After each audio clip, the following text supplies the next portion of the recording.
Mom, Dad, it's me, Thomas. Where do I start? This is supposed to be a small get-together. I wanted to be cool for one night. You know, I wanted girls to notice me. Then things got a little out of control. Hello, welcome to What the Flick. Look at this configuration we have here. Isn't it fun? It's exciting. We're all in sweaters. I'm Christy. This is Ben. This is Alonso. This is Grae. This is not a sweater. And Ben is not a sweater. Maybe you're not, but you're still handsome. We all went and saw Project X last night. I am still hungover. I'm a little hungover from Project X, I gotta say, more so than usual, because it's just like from the screen, the intoxication sort of emanates. Would you not say? Oh yeah. There was emanating intoxication. Yeah. Yes, and a lot of house music and a lot of naked boobs.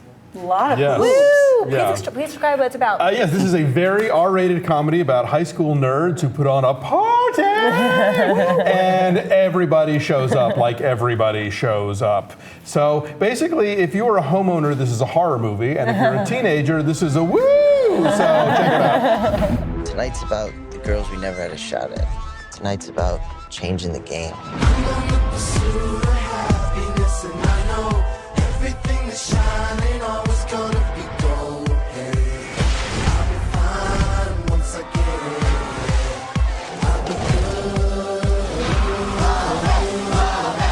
Just big enough to be cool. Game changer. Every generation needs their party movie, right? The Can't Hardly Wait or 16 Candles. Yeah, and the Animal House, all of those movies. Yeah. Like, those movies were better.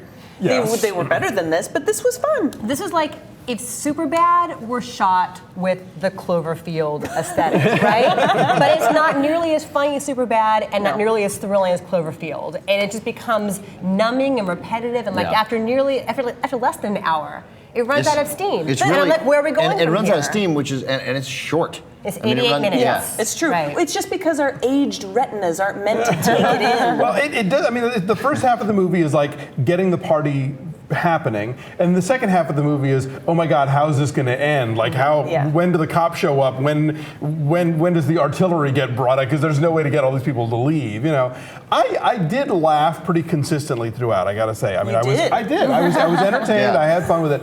At the same time, though, there is an overwhelming sense of like white male privilege in this movie. Yeah, totally. It is so like the suburban teenagers who think they can do anything they want because they live in a nice house with a pool, and they apparently go to like actress model titty high because every girl in this party is like a hot chick who takes her top off, whereas like it's a cross section of guys. There's good looking ones and nerdy ones and the whole thing, but all the girls, with a very few exceptions, hot chicks who take their top off. We beat actress model titty high 77-69 to win the state championship. It was a tough fought battle. Yeah. No, but it's like if you ever wanted to see Girls Gone Wild on the big screen, that's what this movie is. You have like multiple underwater shots of girls in cute little lacy boy shorts, like swimming, like dog paddling, and like there's boobs. Yeah, porn the access to porn on the internet has ruined movies like this. This is not novel at all anymore. In our youth, you had to really like make an effort to see a boob. Oh my God! In 1986, I'd have been like, oh my God.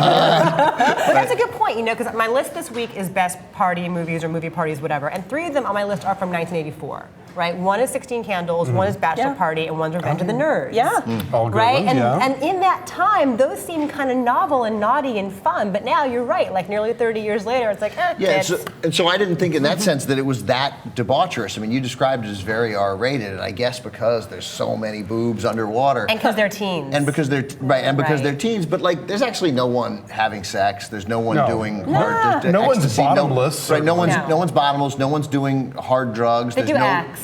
Right, but there's no real violence. It's cute. The whole thing is cute, and it's not meant for us. This movie, if you are if you're not in your 20s and slightly below, then this movie isn't for you. And if I didn't take that into account in critiquing it, I'd give it a 0. But the fact that I know it's not for us is what. Yeah, I mean, I didn't. You were laughing, and I laughed a couple of times. But I thought if this is supposed to be or if we think of it or compare it to sort of other seminal high school movies, and not necessarily party movies, that's the way I saw it. then I just don't think it holds up at all because it's not in the league as funny as Superbad or Fast Times or Mean Girls or any of those sort of wonderful films. True. Right.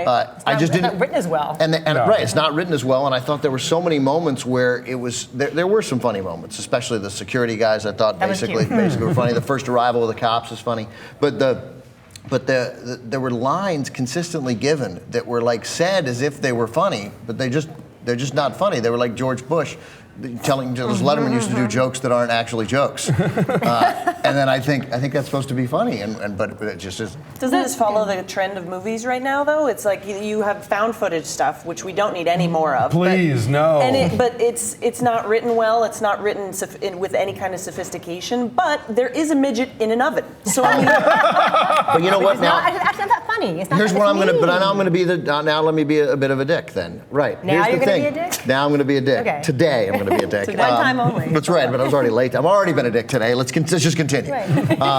Enough with the midgets. Like the little people joke. It's mean and it's only mean. Like, I got it. Like, if you want to make a midget joke about a little person, I got it. I'm not that big an ass. Like, I get it. I'll laugh at that. I'll laugh at almost making fun of everybody. You want to put a black joke in, a Jewish joke, a Mormon joke, a gay joke, whatever. Bring it on. I got it.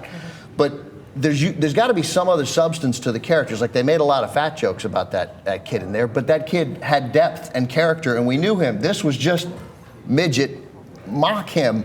Yeah, that's for his congenital, for his physical situation. Yeah, that's part of the whole white male privilege thing of this movie. I think it operates from this place of like, we're the comfortable people and we get to do whatever we want, and then we get to either exploit or goof on everybody who isn't us.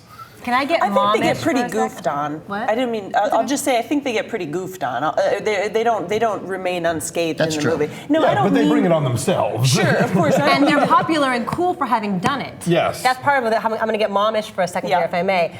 This movie tells you if you are unpopular, all you have to do is get everybody wasted, and all of a sudden you're immediately cool. And destroy your parents' house. And if you're a girl, all you have to do is take off your clothes and make out with guys, girls, each other, whoever, bounce up and down at a bouncy house, and that is how you get approval. I'm gonna get momish. But that's true. But that's true. And this is how I functioned my entire life. However, it's wrong. But it's totally wrong. No, you're right. Not to Sandra Dee in Grease is the first one who taught us dress up like a slut. You'll get the guy you want. This is true. That is true. Movies have been telling us that for a long time. I think this is going to be one of those things like, remember all the 20-something douchebags in Hollywood who thought that Swingers was a how-to movie? Right. Like, it wasn't an exposure of a type of behavior. It was you should do this. Right. I think we're going to get a lot of teenagers who maybe glean the wrong lessons from this movie, if there are any lessons to be had at all. They're going to think it's awesome and fun. Like, I want to be like these guys. This is a rad party. I want to be like these guys. Homeowners insurance is what we're saying, basically. I don't really. I know that in comparison, this movie isn't sophisticated and it's not particularly well written, but I don't think it's very different from those other kinds of party movies. When it really comes down to it, causing trouble is fun, getting drunk is awesome, especially if you're in high school and it's illegal. It's always been that way. You know what? Risky Business, all they had to do was screw up one car. This one, they screw up the car and like the entire neighborhood. Yeah. It's crazy. That's society, though. That's the way movies are going. we can't just screw up one car because that's not going to sell tickets. True. They have definitely upped the ante for all future party movies. I will say that. You really got to bring it now. Where do we go? We got to kill somebody. Right, Yeah. it was right. Which I thought they did, and then they wimped out. Or it has to be Didn't that guy die? 2012 The guy who was on and everything fire falls didn't into the die? ocean. No, they gave a little. He's in the ambulance at the end. Yeah, they gave a little. Spoiler. Survived his wounds and went on to be a dick for the rest of his life. Yeah. We should do numbers, Yeah. huh? All right. Ms. Gray? Listen, 7.1. Yeah. I did laugh, so 6.5. I'm 5.5. Yeah, I mean, I've talked myself out of my ranking, but I'll stick with it. I think it's slightly better than average. I think without its marketing campaign, which is rather massive, no one would ever see this movie. That also speaks to who it's targeting. Yeah. Because if you look at the billboards all over town, like they don't have blurbs from critics. They have tweets from Twitter, regular people yeah. saying the movie was awesome. Whether or not they're real tweets from real people, I don't know, but it's part of the gimmick. Of the movie. Hashtag naked pool party. Woo! I So can't top what's that. your I'm sorry, I think 5.5. yes, I get a little better than average, 5.5, same as Christy. So 6.2, which is not doing near that in Tomato World. Matt actually is not with us today. It's like 30%. It keeps dropping. It was like 38, then 33, then now it's like 30. But again, Because we're old. exactly. It's true, we are old and We are lame. not the target audience. No. People who What just Write it's stupid crap on our page of the it is target a audience. So sad- have fun. It's a sad fucking day when I'm no longer the target audience for naked girls. Yeah. Bye. Bye.